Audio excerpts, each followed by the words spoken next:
Hi, this is Tony Friedrich from the American Saltwater Guides Association. I am the Vice President and Policy Director. What you're getting ready to watch is a review of the 2022 Louisiana Redfish Stock Assessment. A little bit about the Saltwater Guides Association first. We're a coalition of conservation-minded fishing guides, private anglers, and fishing-related businesses. The idea behind the Guides Association is to create a unified voice for conservation and fisheries management. Our team has decades of fisheries policy experience. Our core values are really precautionary management. There's a lot that we don't know, a lot of risk, a lot of uncertainty when it comes to fisheries science, and we are always going to hedge our bets and be risk averse rather than try to maximize harvest on any species that we're engaged in. We truly believe in better business through conservation, and that is just what it says it is. The healthier the resource, the more fish in the water, the more trips we're going to take, the more tackle that's going to be sold, the more that all our fishing related businesses are going to thrive, and the more fishing trips are going to be taken. We manage for abundance for all user groups. That means that we really don't pick winners. We don't like to get into fights with the commercial sector over allocation issues or who gets to harvest what, rather than fight over the last piece of the pie. We kind of focus on making the pie bigger for everyone. A little bit about the history of redfish in Louisiana. We all remember the commercial blackened redfish craze, the subsequent crash that occurred due to the overharvest of redfish. And in July of 1988, regulations were changed to a 5 fish creel limit and a 16 to 27 inch slot with a provision for one overfish. So one fish over 27 inches could be harvested as part of that 5 fish creel limit. If you really want to get into the specifics, there are certain carve outs that were placed for fish camps because that is a huge part of the culture of Louisiana, where you could retain more than your daily limit if you were at camp for several days. But the bottom line here is the regulations have not materially changed in 30 plus years. So before we dive into this, there's a couple of terms that everyone needs to understand. They're a lot more simple than they sound. These two terms are juvenile escapement and spawning potential ratio. Juvenile escapement measures how many juvenile redfish escape the estuaries and recruit to the ocean as spawning stock. That that biomass of large fish out there in the Gulf. Louisiana uses 30% as a lower limit and 43% as the target. So ideally 43%, you want to manage to the target and not go below the limit. So 43% of the juvenile redfish need to be able to escape and join that ocean spawning stock. Spawning potential ratio measures how many redfish are available to spawn compared to how many would be available in a virgin stock. That means absent any fishing pressure.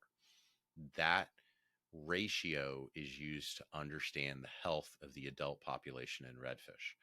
Louisiana uses 20% as a lower limit and 30% as the target. So again, you want to manage to the target, not to the limit. So Louisiana wants about 30% of an unfished stock to be to create the number of those breeding fish out there. And again, that is spawning potential ratio. So now that we've gone over a couple of important terms for redfish management, let's take a look at redfish harvest since 1982. These estimates are derived from MRIP as well as La Creel. The column that says discard, you basically take that number and multiply it by 5%, 0.05, and then you get a catch and release mortality estimate. And what that means is how many fish died from being caught, handled, and released. This is just a standard number, and it's the accepted rate across all forms of fishing, recreational fishing, for catch and release mortality. In 2021, we had an estimated recreational harvest of 736,000 pounds. We had the same number for discards. And again, remembering that you multiply that times 0.05 to see how many of those discarded fish died. When you look through this time series, I guess the thing that jumps out the most is there are, very few years since 1982 that have produced, a combined harvest and discard of, under 1.45 million pounds. We're looking at 1990, 1985. Um, this is not a good place for redfish to be, and I think it's a direct reflection of the declining population, both in juvenile recruitment as well as the spawning stock of redfish. You will notice that harvest and discards were 50-50. Um, that has to indicate to me that there's a trend in releasing these fish to catch them for another day, while still many folks in Louisiana enjoy to take a few home for the table. The next chart that you're going to see is redfish catch at age distribution. This is table 23 in the stock assessment, and it's the annual red drum abundance at age and total stock assessment from the ASAP base model. And really what this tells us is what age redfish are in the system right now. And when you have a good spawn, that strong age class will absolutely boost the population, and you can identify it as it matriculates through the system. A great example is you had a really robust year class in 1994. You look at the age one fish, it was, over 7.5 million individuals. And then you can follow it through the system as age two in 1995, age three in 1996, and so on down the line. And you can, those robust year classes are something that every stock depends on, because redfish don't spawn great every year. And I think it's imperative that we take a look at 2021. And that is going to tell us what the future holds. One of the things in looking at these numbers is there is a real lack of age four and age three fish, and even age two fish, when compared to the rest of the time series going back all the way to 1992. And then this is an indicator for us at the Guides Association to really look at what is currently in the system and what needs to be done to get this stock back up to target levels. And what this tells us is you have some pretty weak year classes working through, so there's going to be a lot of hard work to get this species back up to target. And one of the other real telling numbers is the totals, all the way on the right hand side of the chart. And unfortunately, the current stock size estimate is the lowest recorded in the time series since 1982. We're down to 8.7 million fish. The only two times that this population index has fallen below 10 million is in 2020 and 2021. And you compound that with, the knowledge that you have a couple of weak year classes in there. We have to give these fish an opportunity, especially if there's a robust year class, to make sure that that year class gets to that spawning level in decent numbers. So again, this is a catch at age distribution with a total stock size estimate. And in 2021, we are looking at the lowest number on record at 8.7 million since the record started being kept in 1982. So we're back to the spawning potential ratio now. And again, this is um, how many fish, how many adult fish are in the system. And this is where we really get into the nitty gritty of all of this. The limit, and we're going to go to a chart a little bit later on that'll explain this better, but the limit is a 20% spawning potential ratio. And again, that's measured with how many adult fish are in the system versus how many adult fish would be in the system on a virgin stock. The target is 30%. The Guides Association always believes that you should manage to the target and not the limit, because when you get down to the limit, you have nowhere to go. You have nothing to, as an insurance policy for bad recruitment years, or any kind of other event that would cause an increase in mortality for redfish. So we really want to focus on what is in the green here, that 30% spawning potential ratio. Now, um, when you take this graph as a whole, it can seem a little bit confusing. But when you look at the projections going out, I want everyone to kind of imagine that cone that you see on a weather forecast when a hurricane is coming, and it's going to hit the coast. When you are 10 days out and you look at that cone of uncertainty, it's very, very broad, and nobody really knows where the storm is going to hit. When you get down to 24 hours, it narrows a lot. When you get down to 12, 10, 8 hours before landfall, they can tell you about where it's going to hit with a pretty high degree of certainty. So how does that apply to this chart? Well, when you look at the year for the spawning potential ratio and you look at the green where it will be recovered back to the target of the 30% spawning potential ratio, if you go out to 2050 with a 35% reduction, that's where you, that's where you would have that spawning potential ratio back at 30%. There is a tremendous amount of risk and uncertainty. You do not know how good the spawns are going to go.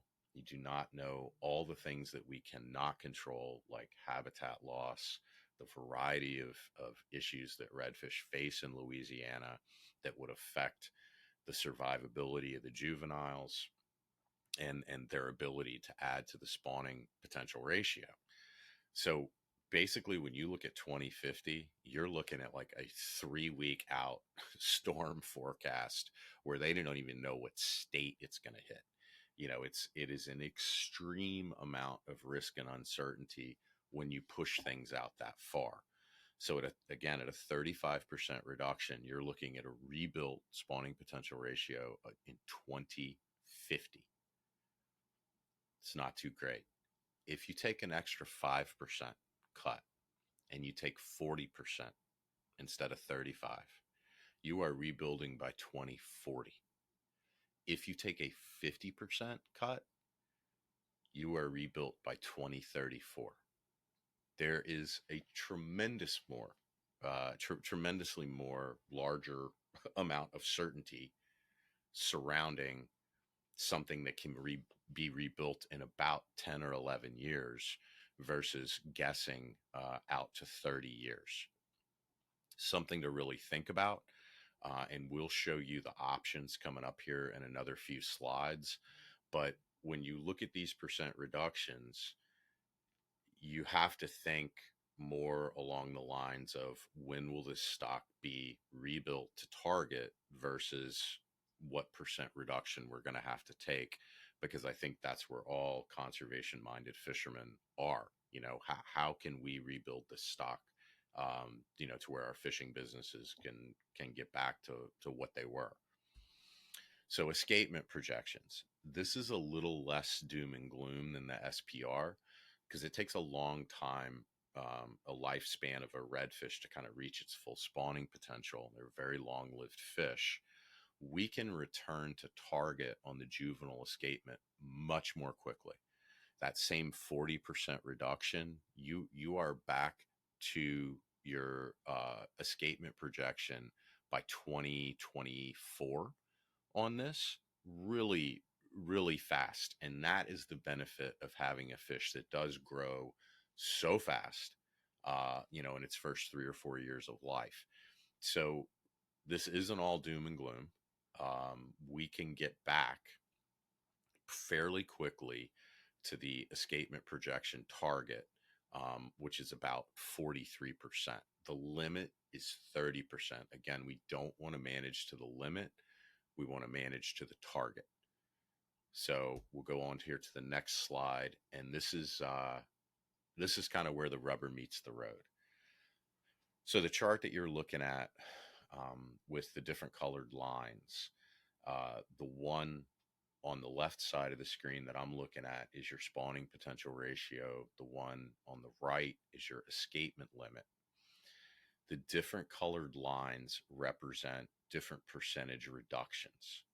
So we can see this escapement limit has fallen well below the limit, with the black line, the jagged black line. You can see we can get it up to the target, which is the straight yellow horizontal line, really quickly, with the anything basically above a 30% reduction. The green line would be a 30% reduction. Now, however, we have to do more than just bring the escapement above target. We have to look at the spawning potential ratio. Again, a little bit harder to achieve that target, which is the 30% yellow line. You need to look at the green, orange, and purple lines. So the green line at 30% reduction, you will not get back to target. And this chart goes out to 2065. Okay. You really need to look at the orange line, which is a 40% reduction, or the purple line, which is a 50% reduction, which will get you, the purple line in about 10 years, the orange line, a 40% reduction. You're looking at, a little bit more than 10 years. So here's the good news. When you start talking about 20, 30, 40% reductions, 2 plus 2 does not equal 4, in fisheries management.